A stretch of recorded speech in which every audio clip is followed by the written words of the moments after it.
করলা বীজ, ওইটা বিমসুটি, মেথি শাক, লাল শাক, মটর আর এই কুমড়ো টুমড়ো ঝিঙে টিঙে সব আছে। আর এই টক পালক লেটেস্ট ভিটামিন সি এর মহাস্তর, আমি টক পালক লাগাবো। দেখো এখানে আমি সকাল থেকে কাজ করছি, ওখানে ছাঁচি পেঁয়াজ লাগিয়েছি, গাজর বিট, তারপর বিম লাগিয়েছি একবার, এখন আমি ধনিয়া লাগিয়েছি। এবার আমি টক পালকটা লাগাবো। টক পালক লাগার জন্য একই প্রসেস, সব এটা আমার কর্ষণ করা আছে মাটিটা, দেখো সেইটা আমি গাড়িতে দিয়ে একটু চালাবো, এই যে লম্বা চালাবো।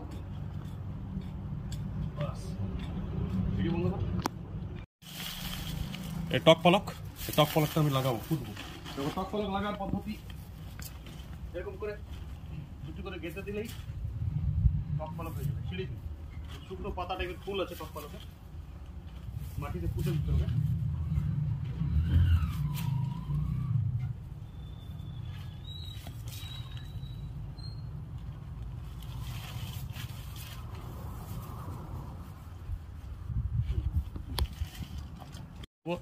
এটা পাঁশ, কাঠের পাঁশ, দেখো ঘুটার পাঁশ, কাঠ ঘুটার পাঁশ। হ্যাঁ, কয়লার পাঁশে কোনো কাজ হবে না, খুব উপকারী। যে কোনো সবজিতে মাটিটা নরম করে, এটা মাটিটা নরম করে। আমি গোবর সার, এটা গোবর সার দেবো, পাঁচ শাক না গোবর সার, জৈব সার দেবো। বাস মিশিয়ে দেবো, হাতে করে মাটিটা মিশিয়ে দেবো। এটা আমি পালং শাক লাগালাম, এটা পালং শাক। ওই ওই ওই জায়গাটাতে আমি লাগিয়েছি লাল শাক, এই জায়গাটা মেথি শাক। তার আগে লাগিয়েছি আমি বিম, চারটা, এই ছোট ছোট ফুল, এটাতে আমি লাগিয়েছি বিম। দেখো দেখতে বলবো, দেখাতে বলবো, 1 2 3 4 লাইনে বিম। তারপর লাগিয়েছি বিট, তারপর গাজর, তারপর ছাঁচি পেঁয়াজ। ওইদিকে ধনে পাতাও লাগিয়েছি, হ্যাঁ ধনে পাতা। তারপর আমি কিছু পুনকা শাকও লাগাবো, এখন খাড়ি শাকও লাগিয়েছি। এটাতে দেখো, এটাতে আমি ছাঁচি পেঁয়াজ লাগিয়েছি। ছাঁচি পেঁয়াজ বার হয়ে গেছে আমার, দেখো ছাঁচি পেঁয়াজ বার হয়ে গেছে। আমি দেখো এই যে ছাঁচি পেঁয়াজ, এই ছাঁচি পেঁয়াজ বার হচ্ছে, এই যে ছাঁচি পেঁয়াজ বার হচ্ছে, দেখতে পাচ্ছ ছাঁচি পেঁয়াজ বার হচ্ছে নতুন নতুন। এটাতে আমি একটু করে জল দেবো, জল দিয়ে মোটামুটি আজকে সারাদিন আমি এটা কাজ করলাম। কাজ করলে কি হয়, বিট গাজর সব যদি লাগা থাকে, বিভিন্ন রঙের সবজি তুমি হাতের কাছে পাবে, তুলে খেতে পারবে তৎক্ষণাৎ টাটকা। তাতে হরমোন ফাংশনটা ভালো পাওয়া যায়, এবং হরমোন ফাংশনটা ওই খাদ্যের গুণটা বেশি। এবং এইগুলো সব আমি কাঁচা খাবো, শুধু শাকগুলো রান্না করে খাবো সিদ্ধ করে। ওই আপনাকে দেখাবো যখন কিভাবে বড় হচ্ছে। তার পরিচর্যার কিছু দরকার নেই। আমি মোটামুটি গোবর সার দিয়েছি, আর একটু পাঁশ দিয়েছি, মানে কাঠের পাঁশ বা ঘুটার পাঁশ, ওটা আমি সংগ্রহ করেছি বিভিন্ন জায়গা থেকে। আর এটাতে আমি আরও অন্য কিছু লাগাবো। এখানটা দেখো একটা ভেড়া, গাডর ভেড়া আছে না, তার যে বিষটা, গাডর ভেড়ার যে বিষটা, গোবর না, এটা গাডর ভেড়ার বিষটা, এটা খুব জোর, প্রচণ্ড জোর। এটা মানে এত উৎকৃষ্ট জৈব সার, বলার কিছু থাকে না। এটা দেখো আমার কাল্লা গাছ ফলছে। এবার আমি এগুলা আলতো করে জল দিয়ে দেবো। এবার বিকেল প্রায় হয়ে এসেছে, সূর্য প্রায় ডুবন্ত।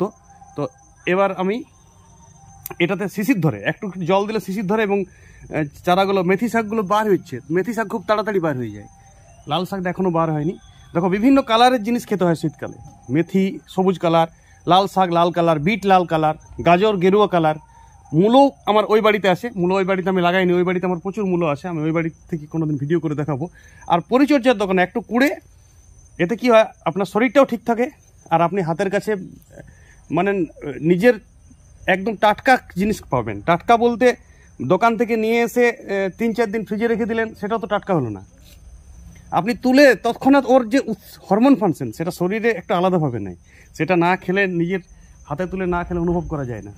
আর এই দেখো, এগুলোতে প্রত্যেকটাতেই বিকেল দিকে একটু করে জল দিলে ভালো। শিশির এই সময় প্রচুর শিশির পড়ছে, নভেম্বর অক্টোবরে এগুলো আদর্শ সময় লাগাবার আমাদের ওয়েদারে, মানে আমাদের এই কর্কটীয় অঞ্চল পশ্চিমবঙ্গ ভারতবর্ষের ক্ষেত্রে।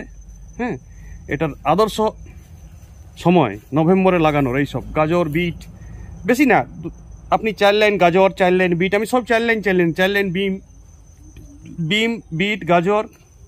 হ্যাঁ, ওই বাড়িতে আমার বেগুন মূলো টমেটো ওই বাড়িতে চাষ হচ্ছে, এই বাড়িতে এই সব আমি চাষ করলাম। কিছুটা আপনাকে চাষের পদ্ধতি দেখালাম। আজকে আমার মোটামুটি কাজ শেষ হয়ে গেল।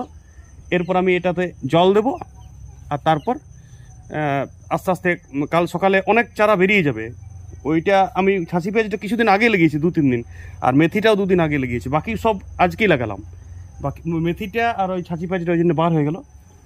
আর এই দেখো আমার কাল্লা গাছ, কাল্লা গাছে প্রচুর কাল্লা ফলছে, আমি তো দেখিয়েছি।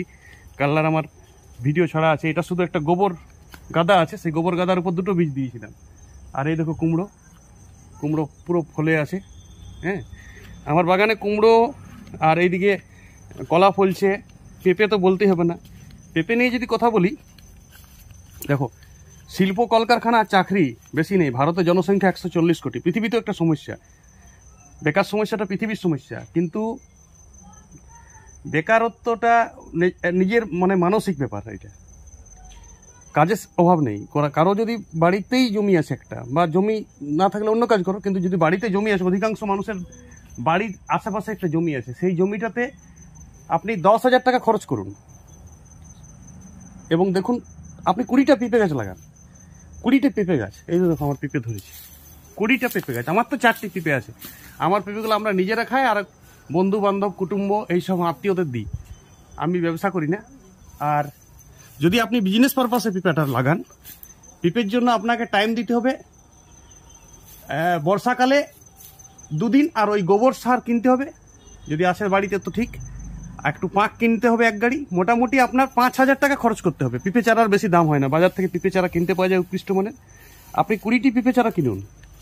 আর যদি আপনার 1 ডিসমেল জায়গা আছে, 1 ডিসমেল বলতে বোঝাচ্ছে 420 স্কোয়ার ফিট, মানে 20 ফুট দৈর্ঘ্য, 20 ফুট প্রস্থ। তাতে আপনার 10টা পেঁপে চারা লাগান। আপনি 10টা যদি পেঁপে চারা লাগান, আপনি পার ডে তাতে প্রায় পার ডে আপনি খুব কম 30 টাকা কেজি হলেও পার ডে 10টা পেঁপে গাছ থেকে আপনি প্রতিদিন সারা বছর প্রায় আপনি 10 কেজিতে পেঁপে পাবেন শিওর। একদম 10 কেজি পেঁপে সেইভাবে লাগাতে হবে। আপনাকে ভাবতে হবে এটাই আমার কাজ। তাহলে 10 কেজি যদি পেঁপে পান, 300 টাকা পার ডে, তাহলে বছরে হচ্ছে আপনার 300 টাকা যদি পার ডে হয়, তাহলে মাসে হচ্ছে প্রায় 9-10 হাজার টাকা।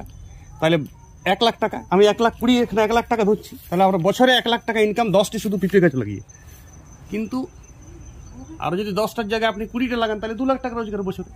তাহলে সেটার জন্য আপনার টাইম নষ্ট হয় না। আপনি যদি পড়েছেন, পড়া করো, চাকরির জন্য পড়াশোনা করুন, কিন্তু একটা বেড়া দিতে হবে। ফার্স্ট কাজ একটা বেড়া দেয়া, তারপর একটা নলকূপ করা। প্রথমবারে একটু 1 লাখ টাকা ইনভেস্ট করতে হবে, তারপর বছরে 5,000 টাকার ইনভেস্ট করে আপনি প্রায় 1 লাখ টাকার ফলন পাবেন।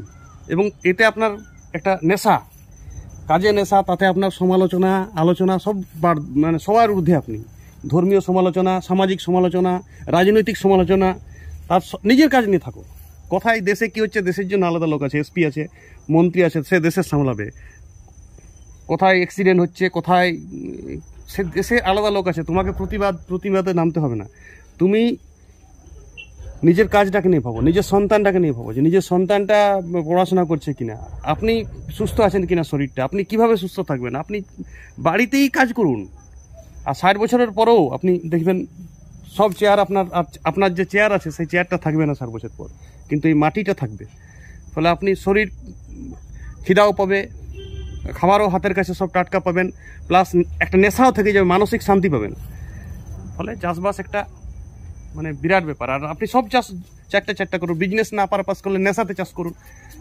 কেউ যদি কর্মঠ হয়, তাই সে বিজনেস পারপাসও চাষটা করতে পারে।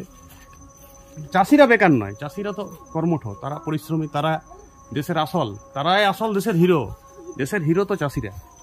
বাকি যেই বলি আমরা, সেটা শুধুমাত্র কাজ, সব কাজই ঠিক আছে, কিন্তু দেশের হিরো হচ্ছে চাষিরা। ওকে, এরপর আমি এই বাড়িটা শেষ করব। ঠিক আছে, তাহলে আমি গাছে জল দিচ্ছি। এগুলো তো ছাঁচি পেঁয়াজ গাছে আমার। এই বিকেলে জল দিলে হয় কি, শিশিরটা ভালো ফুল পায়। ওদিকে দেখো ফোয়ারাতে, এগুলো আমার কড়াইশুঁটি লাগা আছে, এটা আমি বলতে ভুলে গেছিলাম। এই বিকেলে জল দিলে বিট গাজর গাছগুলো তাড়াতাড়ি অঙ্কুরিত হয়, আর বীজটা তাড়াতাড়ি বার হয়। এটা আমার সাবমার্সেল থেকে জলটা আসছে, কল করে নিয়েছি, একটা নলকূপ কুড়িয়েছি। ঠিক আছে, সবাই একটু ওখান থেকে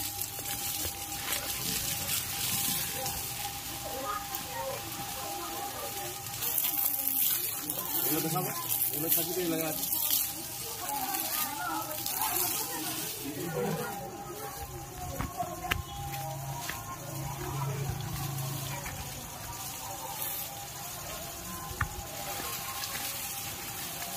এই পেঁপে গাছগুলো তো একটু জল দিয়ে দিই। এর সাথে সাথে আমি বিকেলে প্রতিদিনই জল দিই। বিকেলে আমি প্রতিদিনই এই সাবমার্শাল করে হাতে জল দেওয়া সম্ভব হয় না। এগুলো তো আমার ধনিয়া লাগা আছে, যে লঙ্কা চারা লাগা আছে, কাল্লা লাগা আছে।